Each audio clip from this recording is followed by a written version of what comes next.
What's up, you radical human? Welcome back. Today's guest is Eric Ritter, also known as Eric Everything Lead.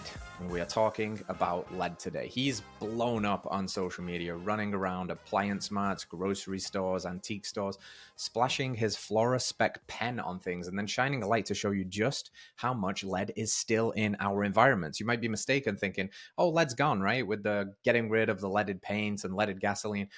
Not so fast. It's on all kinds of everyday items, including things like baby toys and bottles or the plates that you're using, places that you just wouldn't expect to find it, that it's ending up inside of our bodies. And as he explains, there's really no safe amount of lead.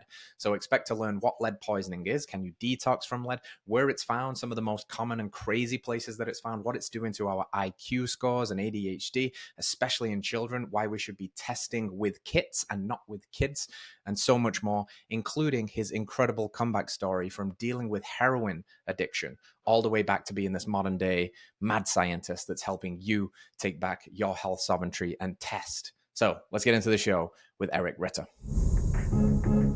Rhonda Patrick is a big name in the health space, and she recently had a post on Twitter where she said that AG1 is testing high for toxic levels of lead.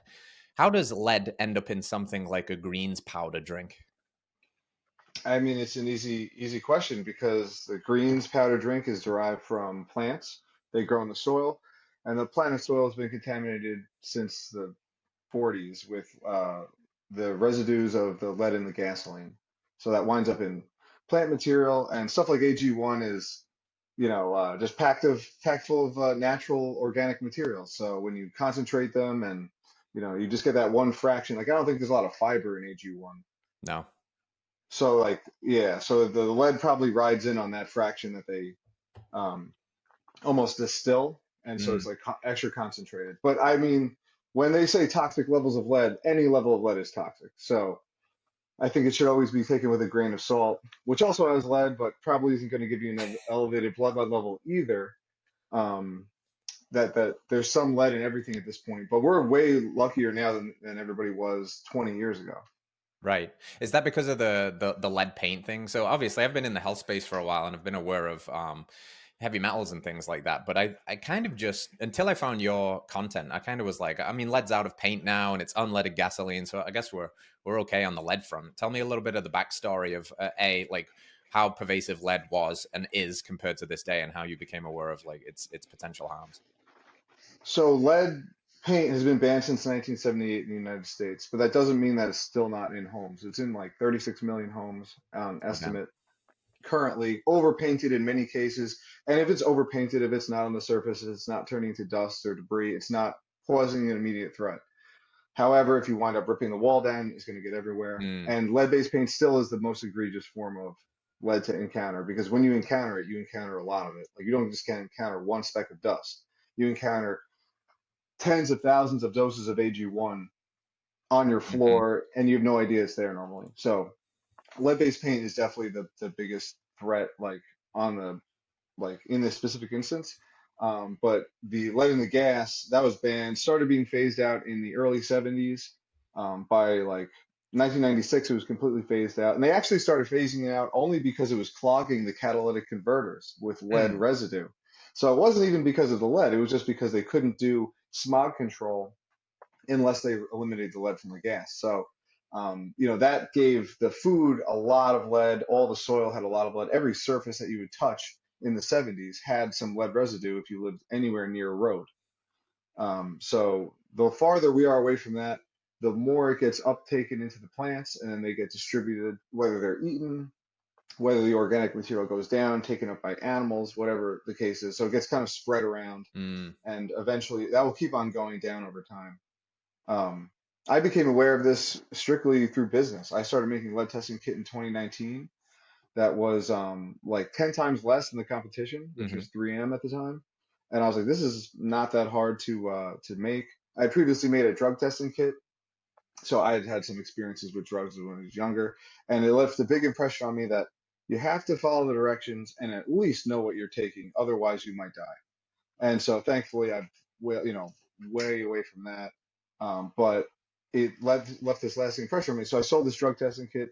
Amazon told me I couldn't sell it anymore. So then I started selling the lead testing swabs, and then I would get these customer service calls. I think I sold probably like 250,000 of those units in the last 6 years. And of the people who bought the test kit, like the vast majority of them, they told me that they bought it because they had somebody who'd already been poisoned. Mm, And that's what spurred them to even buy it. Because I would ask them, why'd you buy this?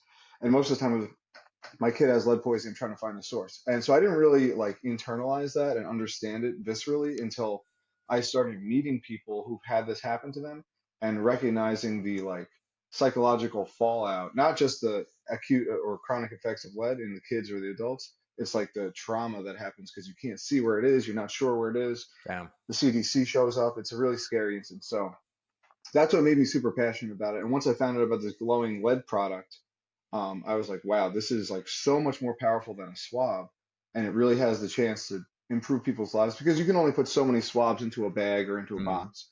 With the liquid, like there's so many tests per bottle, and it does so much more than the swab does. It was like a game changer. So I knew I had to bring this to people to prevent just the unnecessary drama that comes with finding out about lead the wrong way, Mm. being in a kid's blood.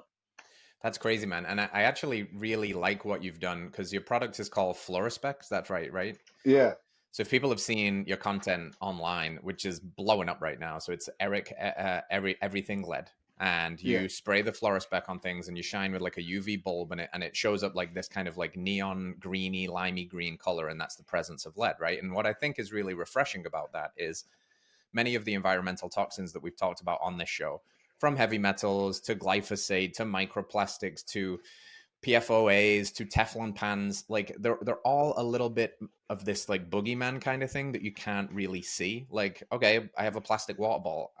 It's got microplastics in it. How many? How many is a problem? You could argue that zero is the best number, but we live in a world that's it's infiltrated and it's in our bodies and it's in testicles and it's in breast milk and it's in placental tissue. So it's ubiquitous. It's in the brain. So well, the one thing that you're doing with your product is actually giving somebody a tool to actually see it, though, like to see the presence of it, which I think is really empowering because it gives you just a bit more control over your environment. So it's really interesting to me, though. You don't have lead poisoning, didn't have anybody in your family with lead poisoning. You just started hearing about this when you created the product. Well, I mean, I have parents that were born in the 60s, so I have some people in my family with lead poisoning. But Yeah. because everybody, if you were born in the 60s or 70s, you had, by today's standards, serious lead poisoning Hmm. to the point that the CDC would immediately show up to your house if you were a kid and say, "What's going on?" But everybody had it back then. It was a totally different game, I think, too, because the parents didn't know and wouldn't understand what the implications are. There wasn't the research that even low levels of lead will cause ADHD and changes in personality and all these negative effects, lowered IQ and stuff like that. But also, everybody had relatively the same level of lead. So as long as you weren't like super severely poisoned, you weren't going to be automatically in the back of the class because everybody Hmm. was on almost a curve.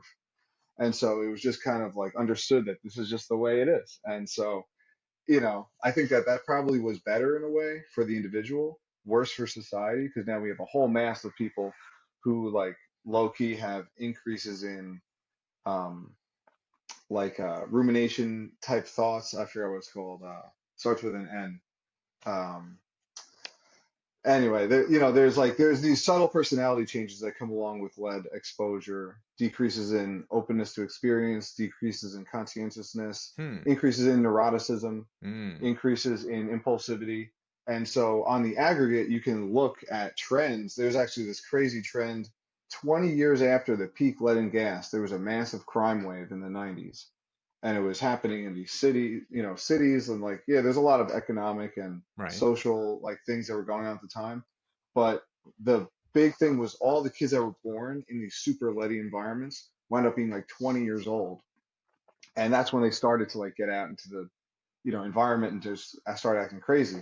And this is seen across a bunch of different countries that all had huge spikes in lead gas use that preceded these crime waves. So that seems kind of compelling to me. So it's Yeah. definitely there. That's interesting. I like you said, they don't. there doesn't really seem to be a safe amount of lead, especially like inhaling and ingesting. And we always say like the dose makes the poison, and if the dose is basically any is poisonous, and then it's compounding over time, and then your parents, like you said, unbeknownstly, with themselves or maybe what they were experiencing, are having chronic lead poisoning. It kind of gets really pervasive really quickly. Do you know? Is there any data that suggests that it's somehow passed down, like generationally? Can it be passed down epigenetically? Does it affect developing fetuses, things like that? I'm not sure about like actual epigenetic implications, which is like the case with most toxins, right? Because most toxins aren't like nearly permanent in the body. Right. They kind of come and go, and they're okay. They may do some damage. You might have some DNA changes that could get passed on. And I'm not saying that that doesn't happen at all with lead. There's like not even research into that because scientists are still just like emphasizing like, hey, this is really toxic at levels that are way lower than the blood lead reference level, which is when you consider a person to be like lead poisoned as a child, which is currently is 3.5. But that's really just a fraction of the most poisoned 2.5% of all kids. Hmm. So it has nothing to do with health. So the regulations are yet to catch up with the science that says that there's lower levels that have worse health impacts, stuff like that. The way that it gets passed down is actually literally passed on. Hmm. 95% of all lead that's absorbed into the human body gets stored in the bones. And when you have like osteopenia, whether that's drug induced or age related or related to a pregnancy, that calcium is coming out of the bones. That means that lead is coming out of the bones too. And there's Hmm. a transient increase in blood lead levels amongst pregnant women because there's so much demand for calcium. So any lead that's stored in the bones is going to go into the blood. That's going to go into the fetus and then going to be integrated into the nervous system. And lead acts like calcium, like obviously it's in the bones, but calcium is an integral part of our nervous system's communication method, where these calcium, so-called calcium gated ion channels restrict and allow for neurons to fire. Lead goes into the spot where the calcium goes. It's not as nimble as calcium, so it just leaves them on. And that's Hmm. why you have the decrease in IQ, the increase in ADHD, and just like the general dysfunction in the brain, because all these neuronal channels are just left on when they should be off. Like I don't need to be have all these on over here when I'm thinking over here, or at Hmm. least this would be the optimal way. And it's called synaptic pruning. That's what happens when you optimize and you learn. You don't need to just like turn on your whole brain when you see a stop sign. Like part of your brain's like, all right, stop sign. I know what that means. Press the brake on the car. That doesn't take your whole brain, and you can multitask. But if you have your whole brain active, you're not going to learn nearly as much, and it's going to be hard to function. Wow. Yeah, so I've heard you talk about, so this is like leading to impulse control issues, which are rampant today, ADHD, developmental delays, lowered IQ. Is the because the calcium gated voltage channels on cells are also very intricately connected with the blood brain barrier as well. Are they so lead is being found in brain tissue? It's crossing the blood brain barrier. It's getting in there and causing wacky side effects.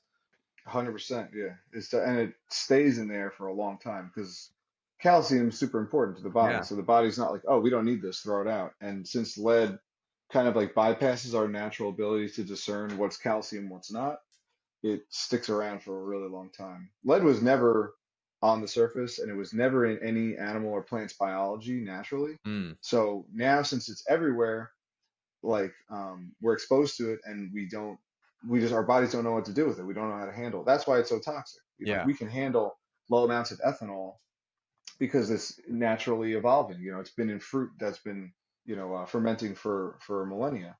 But lead is like only the last 800 years has it really been around, and in the last like 150 years has it been like a super widespread issue. Mm. So as you're exposing the lead can be on everything. I've seen you doing the baby cups, the toys, jewelry, plates, antiques, in particular, like older stuff, Pyrex dishes. Like, tell me, number one, what are some of the common household items that one might be surprised to find lead? And then we'll jump into my next question. Well, there's like you said, the plates, hard rubbers, wires sometimes contain lead. Um, you know, just Any lead related hobby, in the Mm, house, the real risk, like, if you have a gun and you clean the gun, you're getting lead everywhere. There's a lot of lead yeah. coming off of a gun when you clean it. So if people aren't cleaning it and taking care to make sure they map out the area where they're going to do it and clean it up properly, that could leave a lot of residue. I've seen a lot of people, not a lot, but several people have kind of interrogated their father-in-law or interrogated their husband for doing something in the garage, sanding something, and then they're like, "There's lead all over the workbench, all over the Mm, floor." Older, you take a piece of furniture off the street or you get it at a garage sale and then you want to sand it off and refinish it, that might have lead. Anything, like you said, is older is going to be more likely to have lead. Like modern Pyrex isn't going to have lead. Some, modern things, the baby bottles, I mean, that's super surprising. that's surprising. Um, Yeah. What is that? Is it the yeah. paint mostly on the baby bottles and stuff? Oh yeah, 100% the paint, and there's just a real big regulatory blind spot where the entire object is considered. I'm looking for an object. Let's say this cup. Yeah. So they would say that this whole cup is one single object, and so the amount of weight of this blue part is like, you know 0.1% of the Hmm. total. So when you calculate how much lead is in that object, they grind up the entire thing and then they average it. Mm, So you can imagine, if you have a little bit of salt on the outside of an apple, if you lick the apple, you're going to get all that salt on your tongue. You're going to taste it. But if you blend it up, you're not going to know the salt was there because it's been diluted into mm, the total apple. So that's, the regulations around lead always kind of favor industry because there's a big cooling effect or there's a big cost increase whenever you put a regulation around something that's either typically in all the products or it could be in the products by mistake. And now everybody has to jump through an extra hurdle just to sell something, or people could be subject to fines. They might not want to participate. This is like the ideation behind the lead laws. It's not like, hey, we have to freak out about this, mm, prevent every last person from being exposed. Because I think the people who make the laws know everybody was exposed, right. and so it's kind of like a just an accepted thing. But it doesn't have to be accepted forever. And I think we're getting to the point where we should probably up our standards on it a little bit. Yeah. Well, I think there's like I was saying before we went live that there's clearly there's a thirst for this kind of knowledge about around health empowerment. You can take it too far. You can become like, the orthorexic, health anxious person where you're like everything's out to kill us, and that's tricky territory too. And I know what you're focusing on really is just empowerment of information, which is really refreshing. It's not just out there like, hey, never leave your home and wrap yourself in bubble wrap and don't give your kids anything, because that is also stressful, right? The stress of trying to be perfect is often more harmful than the imperfections are. But we do need, for want of a better term, like informed consent. Like, what are we eating? Where is it coming from? What is it contaminated with or not? Especially if we care about this stuff, it's good to have, informed consent. It's good. Knowledge is power and all of that stuff. But you said like your parents were almost certainly lead poisoned. That whole generation essentially was. But if they're walking around now and they're doing that whole thing, well, no, we're fine. My parents do this all the time because they see me as like a health nut, and they were like, well, we raised you with all the normal things, and you turned out fine. And then I look around generationally, I'm like, well, are we fine though? And is fine what we're going for, or do we want thriving? Because we're riddled with autoimmune diseases, and our life expectancy is going the other way, and childhood cancers are up, and cardiovascular disease, and you pick any one of them, cancers, all of that, and they seem to be not trending in a positive direction. So what are maybe some of the like hidden lead toxicity things that people might be unaware that they're going through, or like as you look at the data from a population level perspective, what could be tied to lead that is just not being attributed to it? That's a great question because it really isn't obvious. Like, are you going to know you're missing 6 IQ points? No. Right. Are you going to know that the ADHD, like I have ADHD, like it's hard not to, the Yeah. world is kind of panders to that in many ways, but, um, impulsivity, ADHD symptoms, lowered IQ, and the ones for adults that are really subtle, but also actually really dangerous are increased blood pressure and increased deposition of plaque in the arteries. Mm, So lead's like calcium, it's going to interact with cholesterol, and those like leaded plaques are really inflammatory, and they beget even more deposition of cholesterol and calcium calcification. hmm. And so even at levels of lead in the blood, which they measured in micrograms per deciliter, I'm not sure why, but 1 microgram per deciliter is actually 10 parts per billion. The FDA has this whole thing closer to zero. And like, yeah, you can't, it seems like it's pretty close to zero when the blood lead reference level is 3.5, but when you think of it as 35 parts per billion, Mm. it seems like there's a lot of more room for improvement. But the chart is always like going like this because the people were just so poisoned. The average blood lead level in the 70s was 17.5 micrograms a deciliter. Oh, damn. That's a serious amount, and you're going to get a nice chunk of IQ lost at 5. At 10, it's pretty much the max that you're going to lose. You can get catastrophic brain injuries if you go up to like 40 micrograms a deciliter, but it's a logarithmic decrease in IQ. So Mm. right in the beginning, you lose most of it, and then it kind of goes like this. And so, we all have taken a pretty good hit just from that. I was born in 1992, so I no doubt had a blood level of probably like 5 when I was a baby. The baby formula, the foods Hmm. back then had Hmm. much more lead than they do today, and nobody was testing kids. Most places don't even test kids, but for adults, it's definitely the cardiovascular effects that you want to watch out for the most. Um, and there's like if you're really lead poisoned, you'll have kidney dysfunction. Basically, all your organ systems are going to suffer. Right. But at that point, you're going to have cognitive impairment as an adult, which could go away. Your neurological system dysfunction. You could get ataxia, meaning you wouldn't be able to move. Mm. The guy who invented this guy is horrible. Worst guy I think ever. Um, and he invented lead gas, and then he wound up invented freon, which is a chlorinated fluorocarbon that burned the ozone layer up, giving a lot of people skin cancer on top of it. So he basically caused like all this lead exposure from the gas and the cancer from the sun. What a legacy, Um, huh? I know, yeah, that makes sense why he killed himself when he was 55. Oh, damn. But he was demonstrating that this tetraethyl lead, that was the compound used in gas, was safe, and inhaled it for like a couple minutes on stage.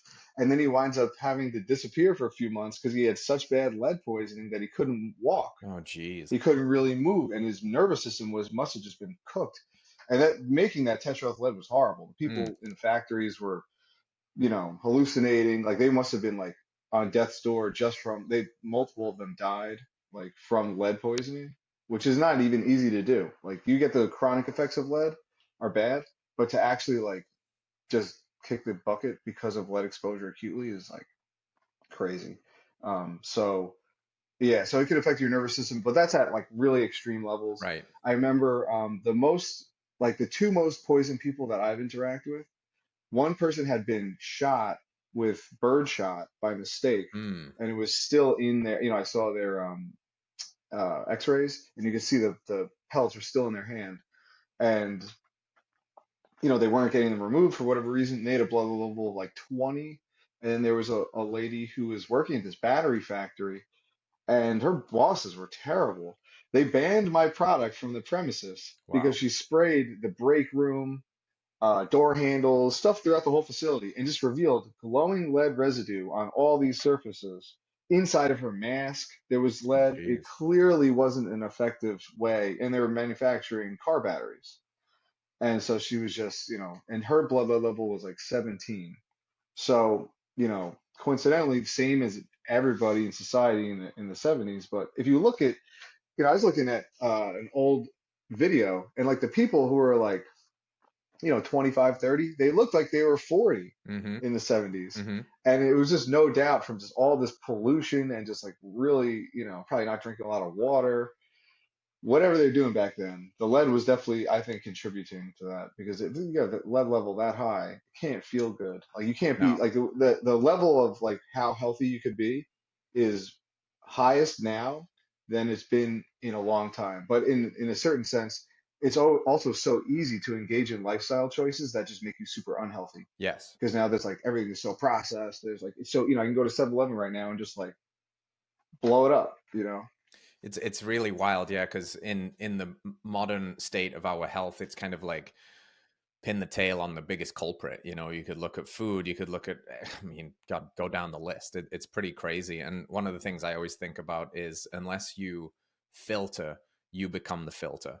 And I think a similar philosophy that you share with lead is that if it's in you, yeah, I mean, maybe over time we can detox through the natural support pathways of the body slowly, but the best defense is basically massively limiting your intake of it. And I think one of the most heartbreaking cases, and probably what you see a lot with social media, and why you have the tagline "Test with kits, not with kids," is heartbreaking, dude, because that's actually what we're doing, right? We end up with these sick children, and then we're like, what is happening? And we test them and find that they've, unbeknownst, like, been playing with toys or the bottles and putting it in the mouth and slowly getting lead poisoned. So as you've kind of grown, like your social media accounts are not are marching north of like almost 500,000 now, and some of your videos have millions and millions of views, like the Stanley Cup one and things like that. Just as you listen and hear and see through comments like more stories like that, what are some of the other crazy stories you've heard with kids in particular? I'm interested by that. What could lead poisoning look like in a kid? Well, it looks like a bad time. I mean, it looks like a lot of anxiety from the parent. And I mean, this is like the worst part of it, like it's just horrible. I don't know, it looks like you find out because you got a blood lead test of the child at from ages 1 to 6 in New York. Now there's a law, yearly blood screenings. And Mm, like, okay, that's great, but why is that the number one protocol for finding lead? That mm, just seems completely insane. And there's a real big backlog on even getting any help for this. Is like $500 million earmarked for remediating lead hazards, been built up in the federal government for years. mm, And the whole system is so antiquated, and there's so little like innovation in the space because the laws underlie the detection. And so you have to have like the very top make laws, and now everybody's going to follow the laws mm, because that's like what everybody does. And you know, there's like groups around the country. Every county, every state has these lead poisoning prevention groups, but they don't really prevent lead poisoning. They get calls about kids that have been exposed, and then they show up and then they stop the poisoning. They find, okay, they'll do a lead inspection, find lead on the walls, find lead on whatever, the windows, paint is still number one. yeah.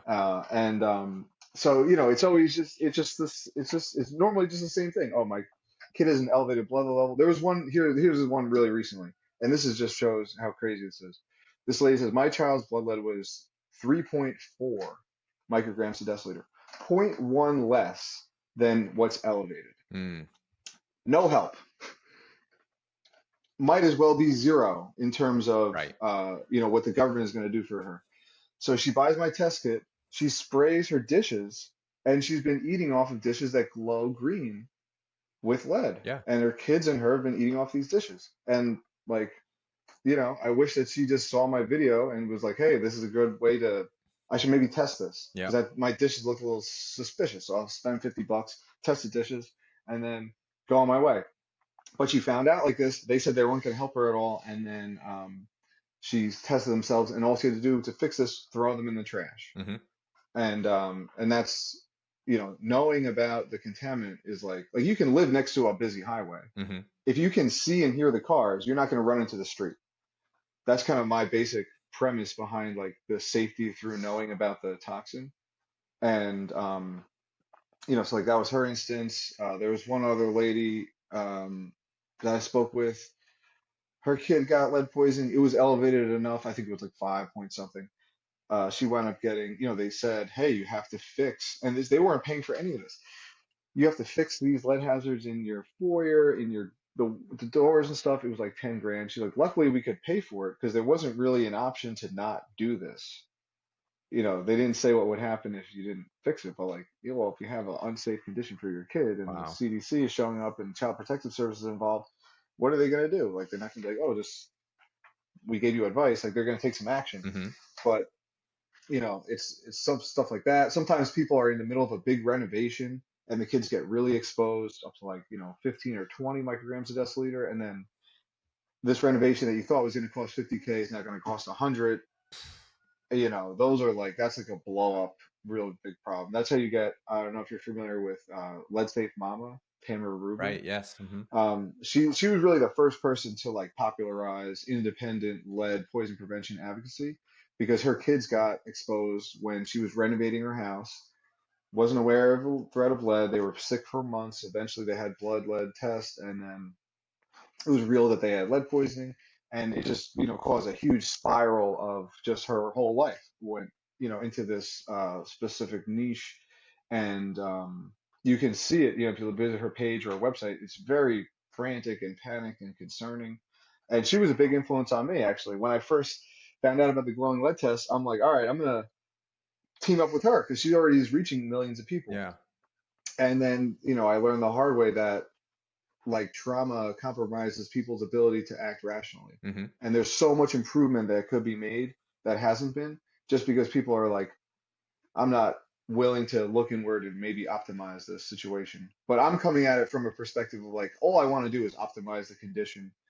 I want to improve the products. I want to improve the way people find out about lead, and I'll do whatever it takes. If there's a new format of video that I could make that's going to reach more people, I'll just do that. I'm not married to a specific format.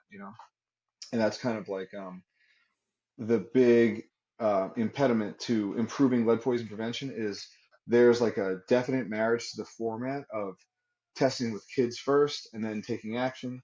There's ways on which lead is regulated that preclude the ability of public health workers to even take action. And there's like we said about like the cup example, there's these regulatory frameworks that are insufficient in many ways to capture everything Mm. because they take into account the needs of businesses to function at a efficient level. Let's just say, to maintain like profitability and ease of functionality.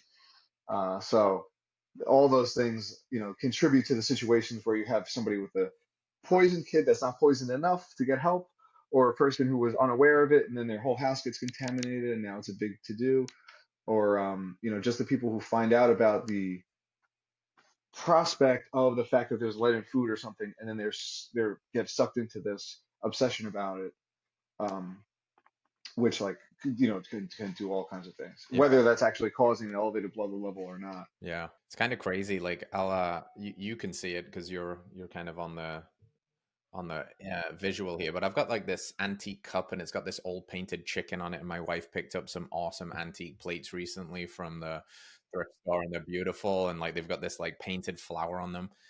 And since you lead pilled me, I'm waiting for my Florispec now. I'm like, oh, there could be something there, because it's not just like, all right, okay, if I'm drinking from inside the cup and it's just glass, not much of an issue. But when it's hot and I'm touching it and it's getting clanked against other dishes, or if it's on a plate and I'm cutting through my steak and my knife is scraping it, like how many micrograms is coming up through the plate then? So it's just like, again, just trying to minimize these toxic inputs. Like I think a lot about my exercise and food and sunlight. And here's one of a guy that's been in this space for a long time. Is like, I had no idea about lead. And it's now like, these conversations are good. They're in the zeitgeist. You've got, even at the top level now, you've got figures like RFK talking about banning colors in candies, and talking about fluoride in the water. But is anybody in the public health advocacy space at that level thinking about lead? No, you don't want to think about lead. Nobody wants to think about it at the top because there's been a real commitment starting in 1992 to undo what the federal government kind of did, which was install lead-based paint and lead water service lines in federally funded housing. Yeah. And so now you have a situation where people are basically renting housing from the government, and the government installed toxic lead paint in there, and they're going to get lead poisoning, and their kids are going to get lead poisoning, and those are the people that need lead poisoning the least. Yeah. I mean, if you have a tough economic situation and all the other stuff that comes with that, you do not need a loss of IQ, you do not need No. ADHD. Nobody does, but like if you have that tough situation, you definitely don't need it. So in 1992, with Title 10, they started allocating federal funds to identify lead in so-called target housing and then remediate it. But it was built around a framework that existed, I think, solely because the technology at the time could detect levels of lead at a certain level Mm. in houses, and so they made a cutoff. So the cutoff is 1 milligram of lead per square centimeter, and that's about the size of a dime. And so that's 1,000 micrograms of lead per square centimeter. So like that's a definition from 1992. Mm. And if you use an X-ray gun back then, you can imagine a cell phone in 1992, how much of like a behemoth it was and how little it could do, Right. probably other than like really fry your brain. The X-ray guns were just as bad. And so now the X-ray guns are so much better, they're so much more effective, but the regulation is the same. I think largely because if they changed the regulation, it would be catastrophic to all the work they had done. So now every single lead inspection that's happened is now invalidated and has to be redone. Hmm. And it's going to just cost so much money. And people who started, were like in their, let's say, 30s in 1992 and started this stuff. They've been passionate about it. They want to help people. They've been doing this from the best that they could their whole career.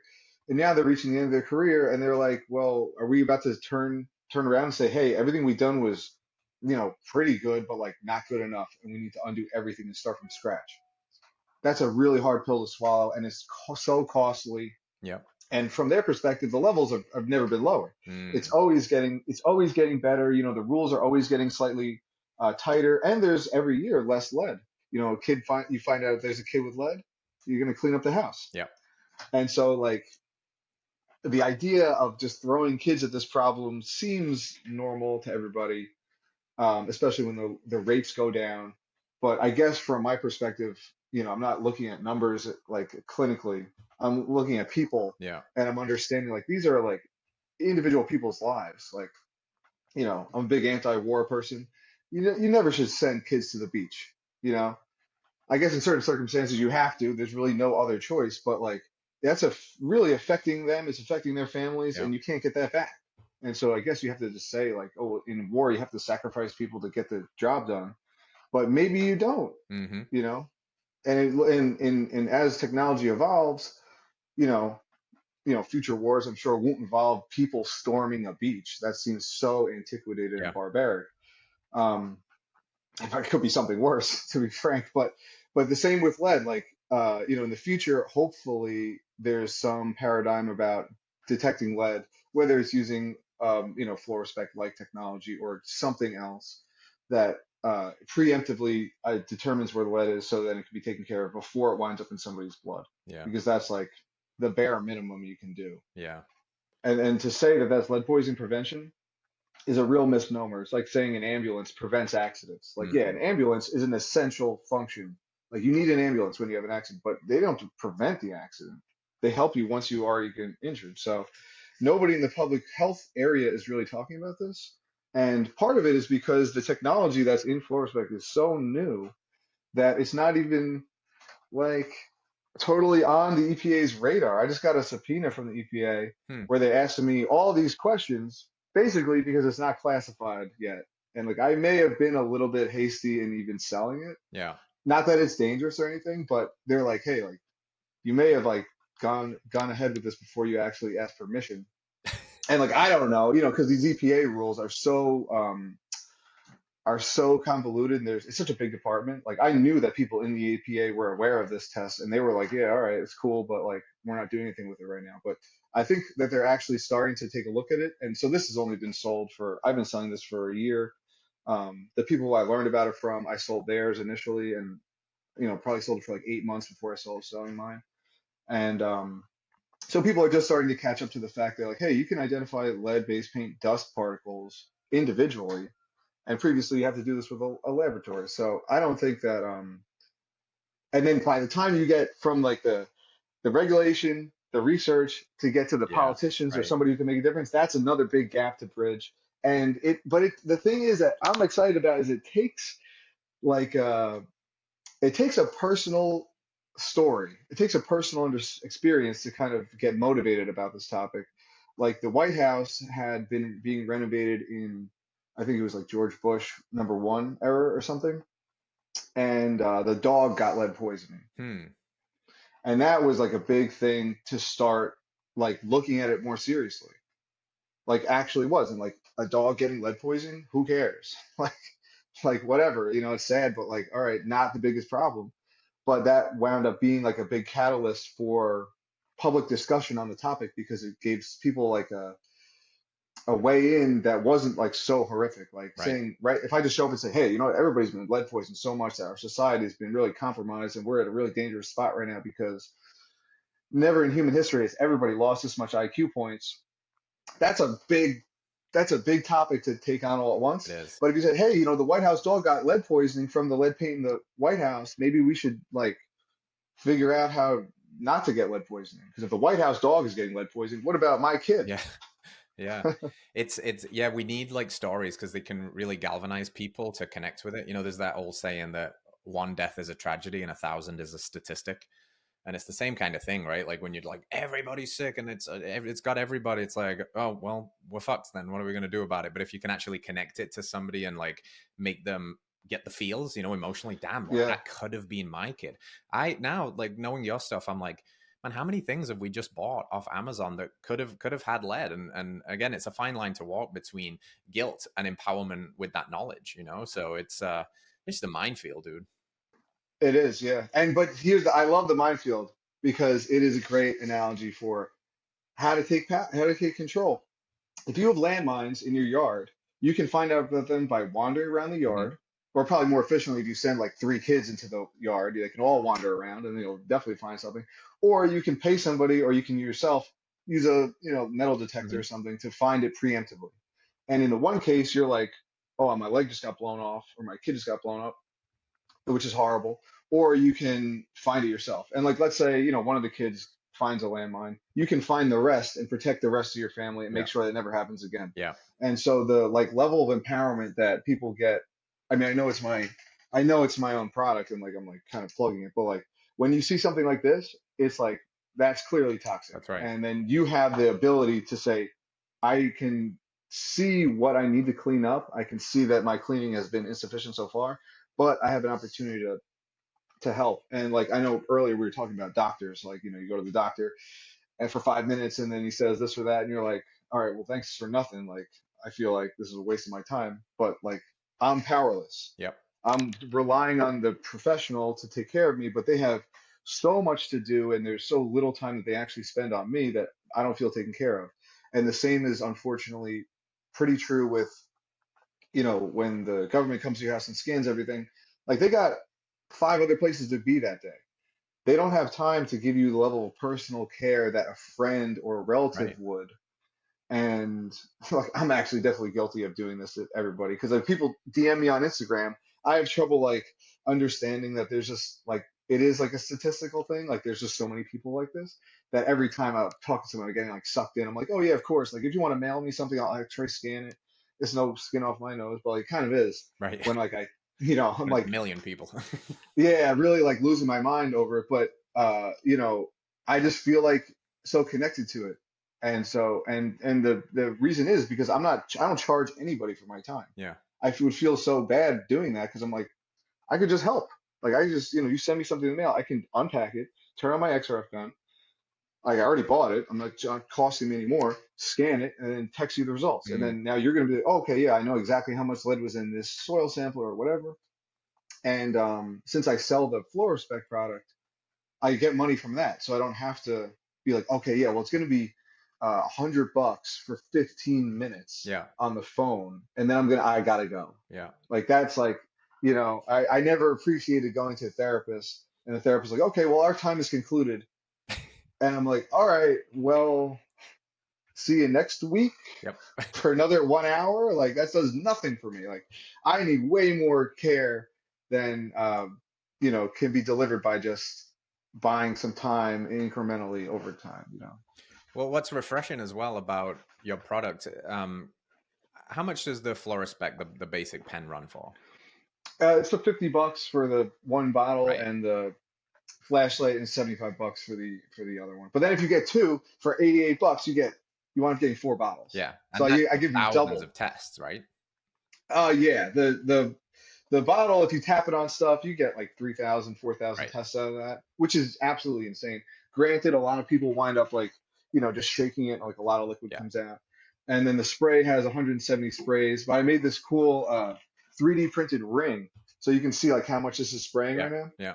There's this little ring in there that decreases the total amount of liquid Yeah. that comes out. There So you like go. you don't need all that liquid. But if you throw this ring in there, now you get 500 sprays per bottle. Mm. And like it's that's nothing to me because the product is, this how much more does this cost? I charge people 50 cents for this ring. Yeah. This ring probably costs 1 cent, Yeah. so like I'm happy with that. And I'm happy to make sure that I give the best customer service and product possible because that's what it's all about. I mean, it's like it's not that much harder for me. Yeah. And it would, like let's say I could snap my finger and a new car would appear and let's say that car on the market today would cost $50,000. Is it right for me to charge you $50,000? Because all I did was this. So if I can do that and then I can show up with this, how much should I charge for it? Like a reasonable amount that I think people will go for so you actually buy it. Yes. Because if you're priced out of it, you're not going to get any benefit. And I don't, the margin is okay for me. Like I like selling things that, I previously was selling lead testing swabs that, are like 50 cents per test. But it was like 17 bucks. So this is like 50, $75. It's much more than what I'm used to. And there's so many more tests per bottle than how many swabs you could use. And you can see where the lead is on the surface. So it's, Yeah. it's a good time. So I'm very like happy with this opportunity. And it's created a really interesting situation where I'm able to kind of like relax from like the typical like Mm. capitalistic like increase in profits. And my whole plan for increasing profits is, of course, vertical integration of like I'm trying to make the chemicals that go in there so I can, vertically integrate and not pay anybody else Hmm. anything more. And so I can deliver those cost savings to people who need it, and I can like give away test kits and stuff. It's a lot of that's my plan is basically to enable people, especially in foreign countries where there's not a lot of money, Yeah. let them make them themselves. I could give them the raw materials, they could make them, and they could make thousands a day, and they could really identify a lot of lead really quick. Unfortunately, nobody who's a professional NGO or anybody wants anything to do with this. Mm. Probably because they think that I'm like violating a patent by taking this technology, which I'm not. I mean, the people who tried to patent this, I told them their patent was not going to work out, and it didn't. So sorry that I was right, but I couldn't listen to them and be like, I'm not going to make this and listen to you because your bottle's too small, the price is too high, the whole, like, I don't know where this money's going to go to the Netherlands. I don't Yeah. know. There's like five people involved over there. It's too much. And this is something that really, it's almost like insulin. It literally is that powerful that if somebody has this, they're, even if they don't get if they can't afford to replace their windows, can't afford to replace the stuff in their house, I don't see how they could wind up getting more poisoned after knowing Right. because they can just see it. Yeah. And I wish this existed like things like microplastics, PFOAs, glyphosate. If you could just see that stuff, if you sprayed your Cheerios, you're like, damn, this has so much glyphosate on it. Who's going to eat that? Yep. They're going to seek better options, Exactly. and that's only able to be done through like knowing about the toxin. And it's all invisible stuff, like Yep. PFOAs are toxic at parts per trillion levels. Oh my gosh, that is horrible. Like it's Yeah. really hard to find, that's a thousandth of a parts per billion, which is a thousandth of a parts per million, which is, a thousandth of a percent. So it's a really low amount that's concerning, and it's can be overwhelming. I Yeah. understand like the health space is reaching like a kind of critical point where, people are like, oh, this is toxic, this is toxic. Like, yeah, it is. But like, what do we actually do about it? And sometimes it's hard to know like who to trust, like Hmm. what they say, because like it's easy to go overboard because the stuff is really like I'm drinking out of this cup, like this definitely has plastic in it. Right. Yeah. And that's why like this bridges the gap nicely, because the reason I was curious and actually happy about the cheap pricing of your product in terms of the value add that it's going to give you for awareness perspectives. Like I feel like even people that are really struggling, if they want to bad enough, especially if they're motivated by protecting their health and their family's health, they can find, the 50 to $100 range. Whereas like if you think you're dealing with mold in your home, like good luck. You have to get a team out and it's hundreds of dollars, thousands of dollars. If you're looking at trying to find these other things, there's actually no way of doing it unless you have an abundance and overflow of cash. So you're automatically isolating a very specific niche of the demographic. And this is really cool that it is cheap and affordable and empowering. And to your point about the cup, I'm curious, like as you're learning all of this stuff, how has it shifted your personal philosophy on health, like your own hierarchy? Like what has it taught you about like what's important for you, what's less important, how to not go and become a maniacal maniac of all the toxins? I mean, I'm just lucky I'm not on heroin. Right. Like so my basis, when I was in high school, I was addicted to opiates. So I was like not doing good at all. Wow. I'm lucky I'm not like chugging soda. Like so I'm maybe way less concerned about any of this stuff. I've seen a lot of my friends die at Hmm. like when we were like in our 20s. And so my perspective isn't one where I'm really like, oh man, like I can't get, too much sun or something. Like, you know,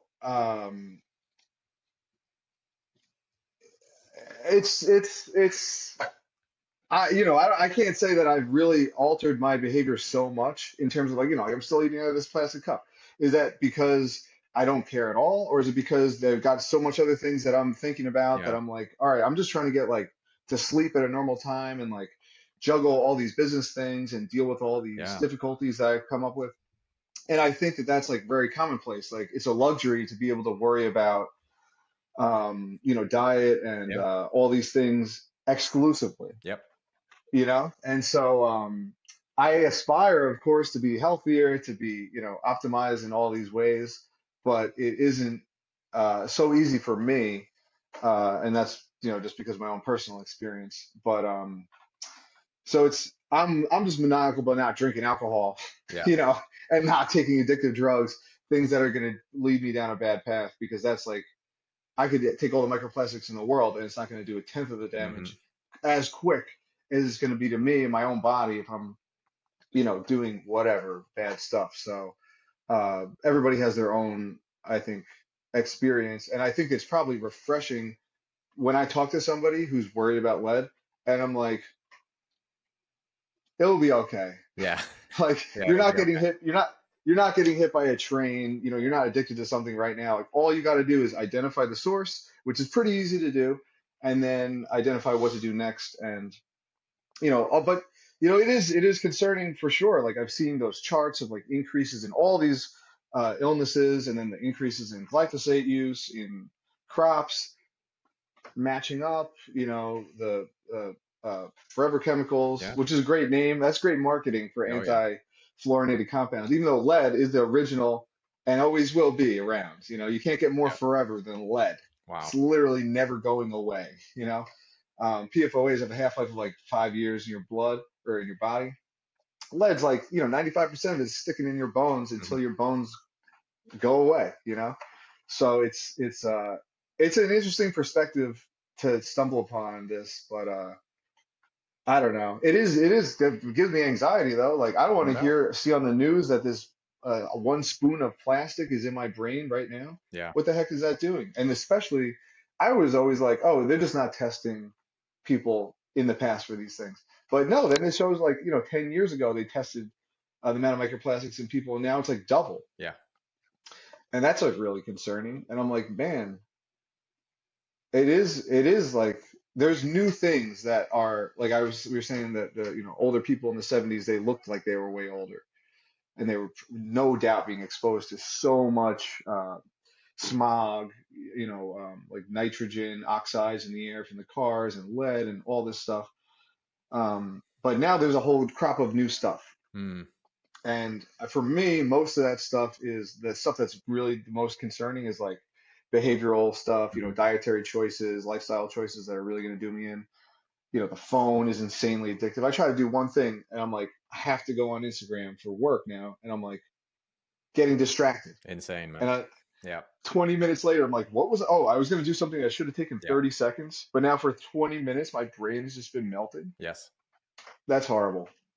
So there's it's a whole new world. Technology really, really changes the world heavy.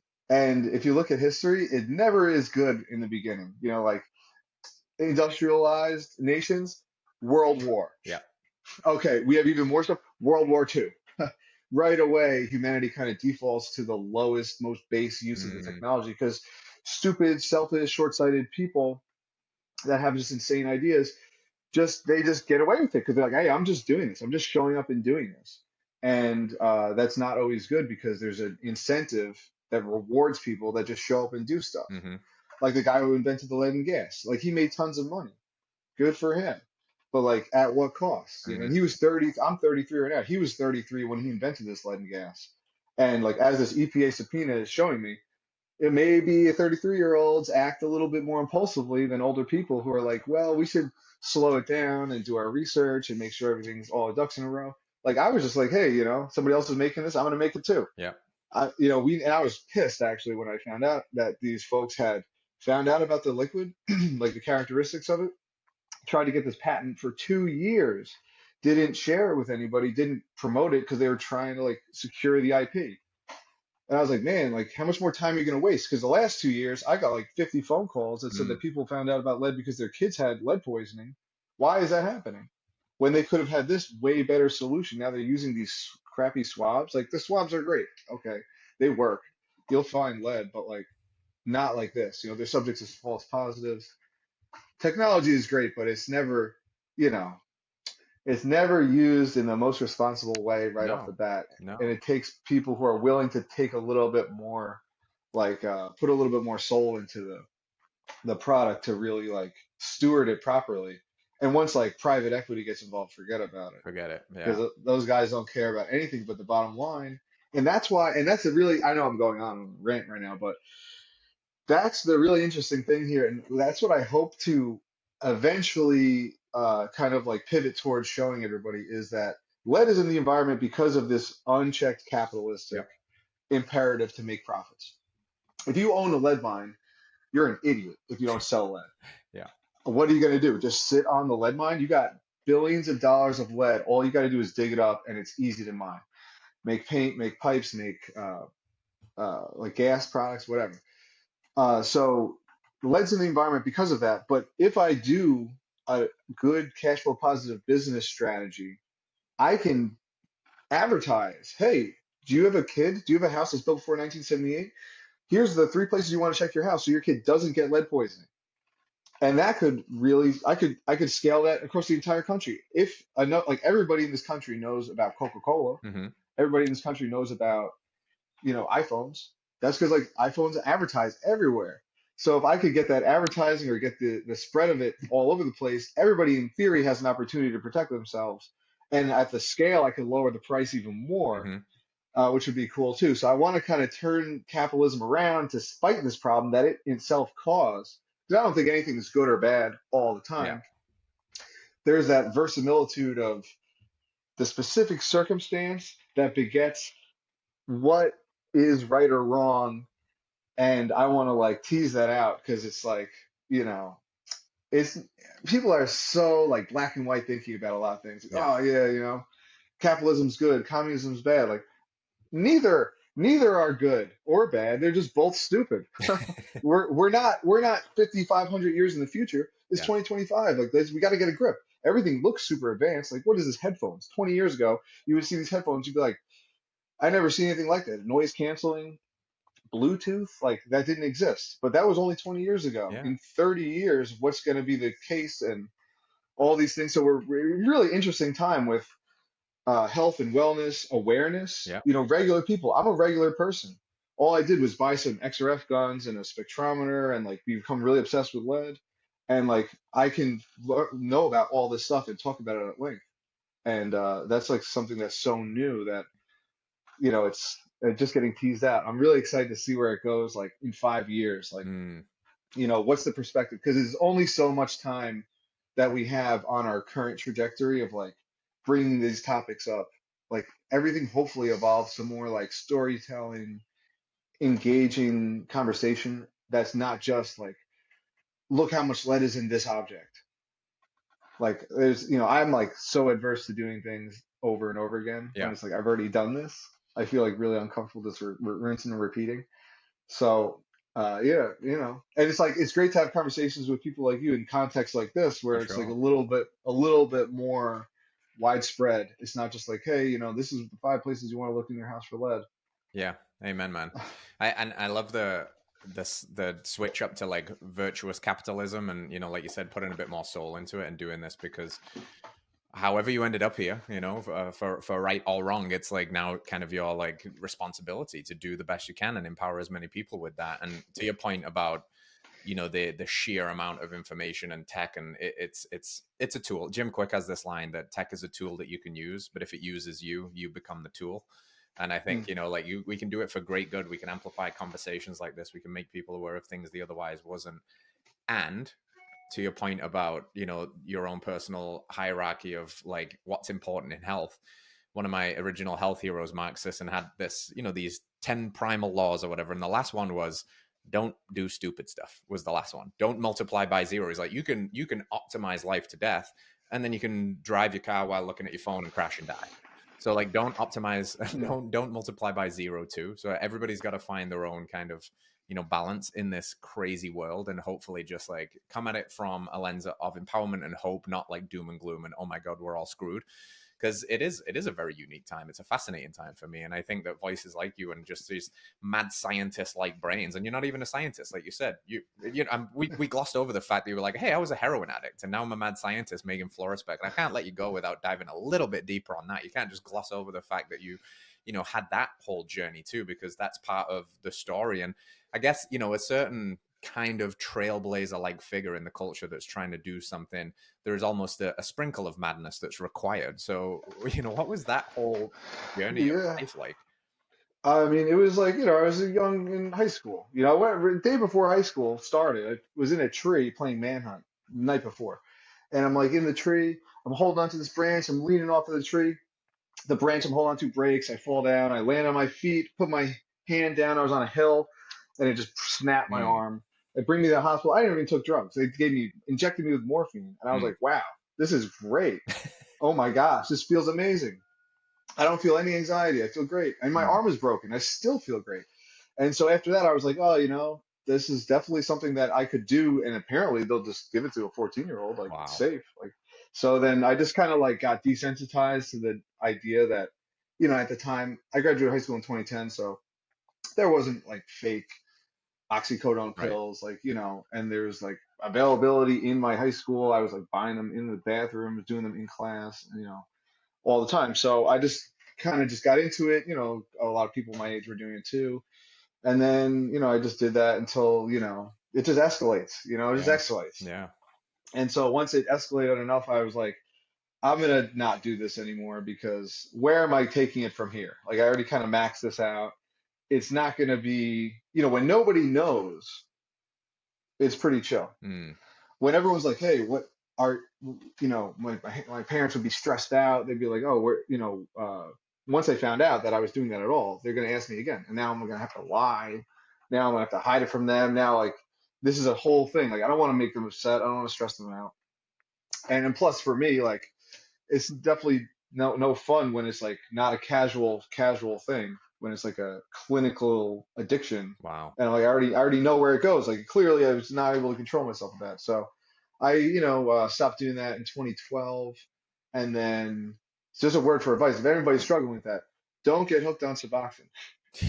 Don't take an opiate, partial opiate agonist for years and still have that underlying dependence. I remember when I went to rehab, they gave me some, and I was like, I feel fine. Fuck this. Mm. And then the next day, I'm like, I don't want it anymore. And they're like, Are you sure? Like, this is not medical advice. I'm like, Yeah, no, I don't want to do that anymore because I felt fine. Like, I've taken Suboxone and out recreationally, like, to not be withdrawing. So I just figured get away from it as soon as possible. But it didn't cure the underlying condition. I still Right. had this like hole and desire to like be engaged with something that kind of takes me out of myself. Yeah. And so then I just, I still did like, trying to hang out. I got into making moonshine, making weed edibles, mushrooms, all this crazy stuff. Um, and I kind of like the actual making it part of it. And then, you know, eventually I just got away from all of that stuff. And then I started doing business stuff. And then I was like, oh, then that's why I started making those drug tests. So I'm like, hey, Mm. I know about reagents more than most people. I can see that they're being sold already and that these products themselves aren't really that good. They were already pre-mixed, so they would degrade pretty quickly. So I'm like, if I separate the two constituents, they'll last much longer. And I can give everybody like hundreds and hundreds of tests that will last for years instead of a few months in the refrigerator.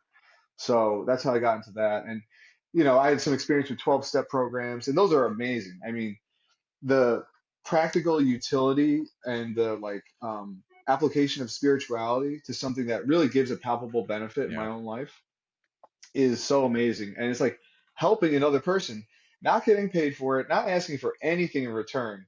Out of all the people I spoke to, like having a sponsee, doing all these things, like, these people just like most of them, I wasn't really that good at it, I guess, like at helping them. But it was just the experience of like sharing the information of where I came from and how they could get a benefit is something that I definitely have applied to this lead thing, Yeah. because like the actual act of helping another person is just it just seems like common sense. Yeah. Like it makes me feel good. It makes me know that I'm doing like the right thing. If you're like, oh, I really need help, and I'm like, okay, well, give me $100. There's this great scene in Rick and Morty where there's something about money. Rick changes the aliens' money to zero, and everybody freaks out, and they're like, everybody's panicking. The one guy's like, I have the solution. I'll tell you the solution for money. And then it's like, just absolute chaos because like that's not the way to be. It's Yeah. not that's not the way to be. Ideally, everybody would just help each other out because it's like it's a casual thing. And it's gotten me into so much trouble in this lead game because nobody has a perspective. Mm, Nobody has a perspective. And like because nobody has my specific discrete experience because it's so crazy unique. Like yep. who's done Yep. all that stuff? Who's Yep. who's taken their brain and put it on Mars and been like, hey, we don't need to act the way that we've been acting just because everybody says that. Like Yeah. everything can evolve over time, and just because society hasn't caught up, maybe it's from lead poisoning, maybe it's from ingrained opinions on stuff, but it's something that would be better in theory. But and this is the thing, trying to jam anything down anybody's throat never Never works. works. Like No. you tell me to do something, I'm probably going to do the opposite Yep. first impulse, even if it's like clearly good for me. But if you like get in and accept me, and I'm like, all right, well, I want to be like that guy.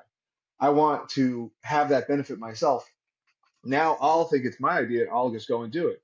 So with the lead exposure thing, like meeting somebody where they're at is like the best way to get somebody to take action. Saying, hey, you have a lead dish, that's bad for you. People reject it. They'll like fight with each other Yeah. over it. They'll say, oh, I don't want to change that.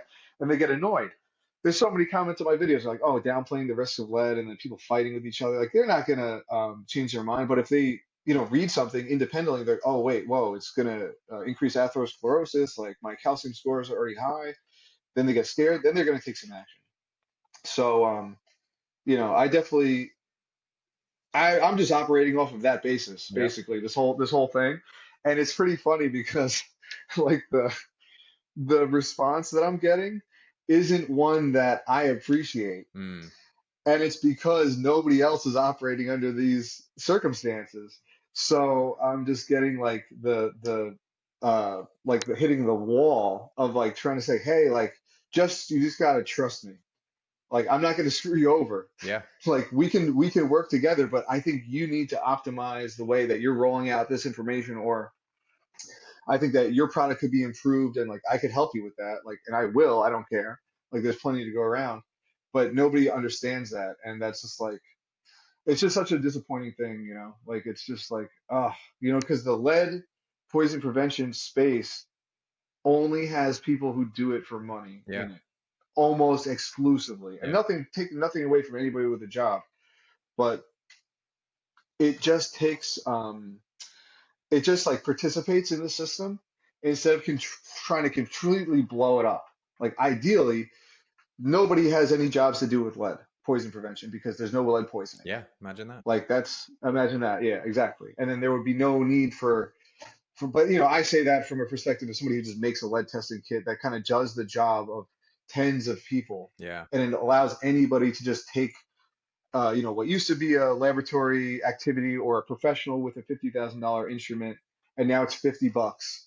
And I just need to explain. You just need to watch a video of me doing it, and you're like, that looks so Yeah. easy that like, oh, I shine the flashlight, spray the spray, and now if there's lead, it's going to glow green.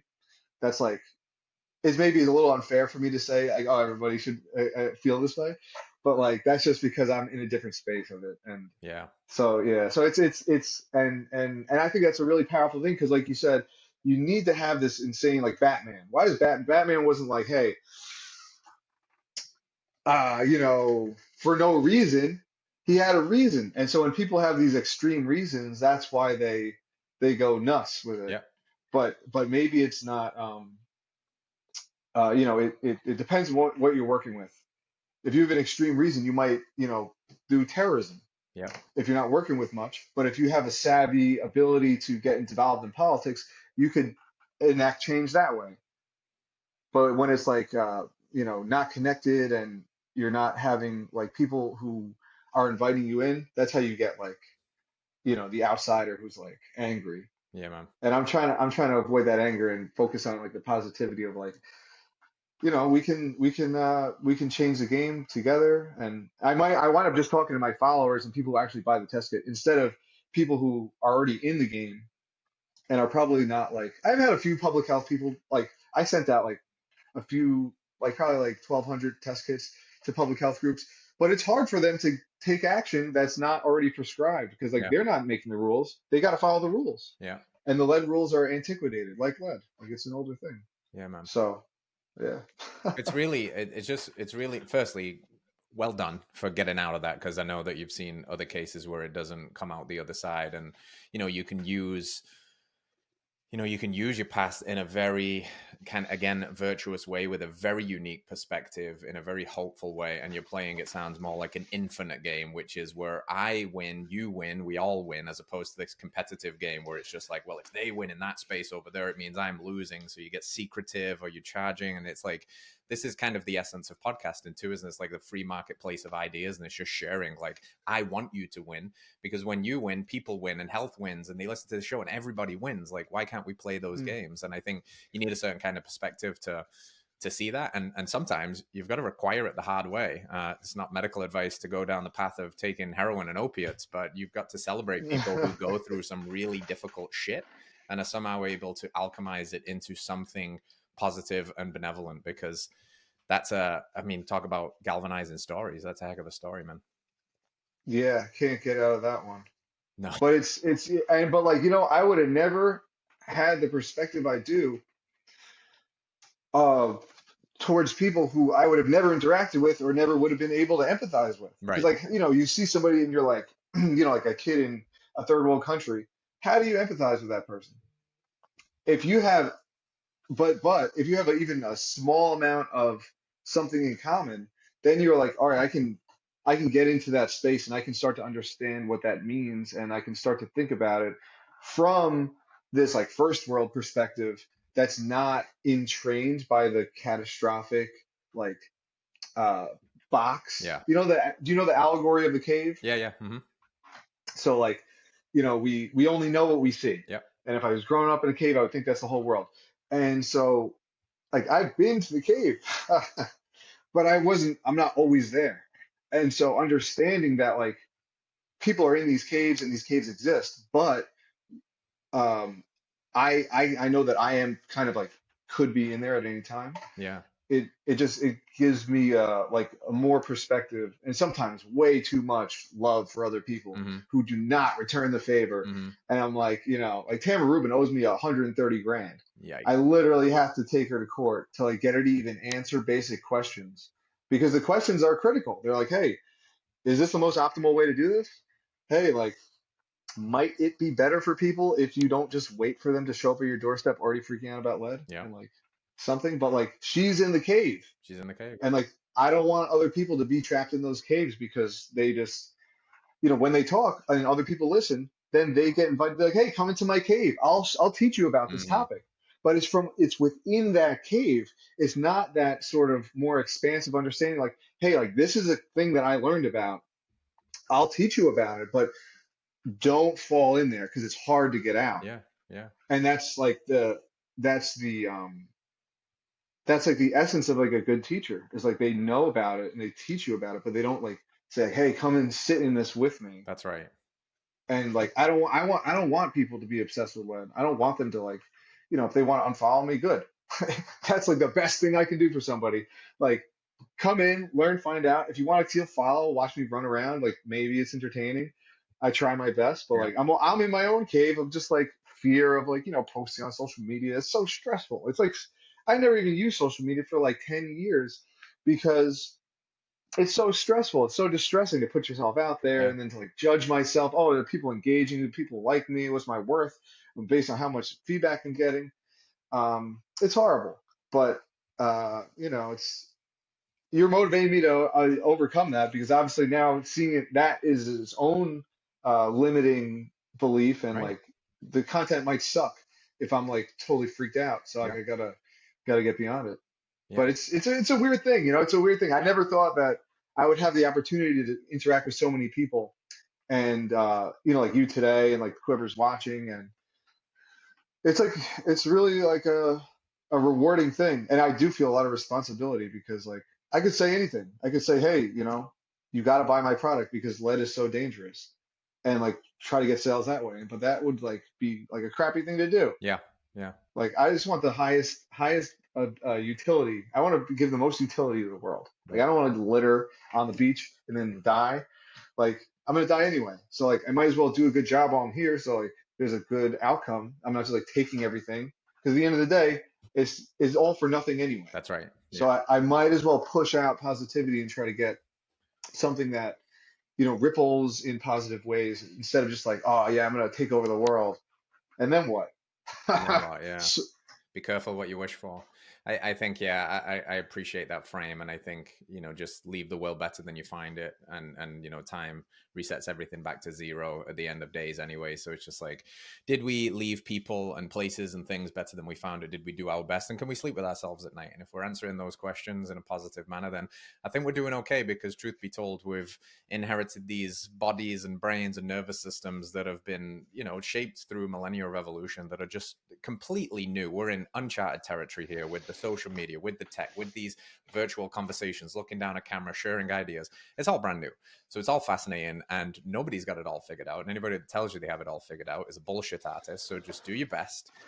Take it one day at a time. Try to do something good in the world. And I think you're doing that. And I think you're doing it in an entertaining way. And I love watching you do your funny little sprint into the auto zone and splash full of respect on things. It's got me hooked, and it's got me empowered to also learn about that as well. So I appreciate you, and I think you're doing a really good job of it, man. Where can people go to follow along and keep up and, check out your products and more information? Eric Everything Led on Instagram, and the website is detectled.com. That's where I sell the Flow Respect product, and I have some more stuff on there about, you know, I'm gonna come out with like a free guide to, you know, figure it out, where it's where I'm gonna call it the lead framework. Nice. Learn, learn, uh, learn, examine, abate, detox. Beautiful. So you can find out where it's at, find out where it actually is, and then deal with it, get rid of it, and then just move on from it. And that's really the goal of this project, is I love to it. give people a way out. We're going to lead pill the world. Thank you for coming, Eric, and getting us into your insights in this world. It's been a new rabbit hole for me, but it's been fun, and I'm excited to share it with the audience. Yeah, my pleasure. And yeah, thanks for giving me the opportunity. Thank you. All right, you lot, stay radical. Pick up a Flow Respect. Go see what's going on in your homes and your environments, and empower yourself with this health. And we'll see you next week. Peace out. All right, friends, thanks for tuning in to another episode of Radical Health Radio. We got a fresh new podcast for you every Wednesday. If you enjoyed the show, consider liking, subscribing, reviewing, and rating us on your podcast platform. It helps to spread this message of radical health. We'll see you next week.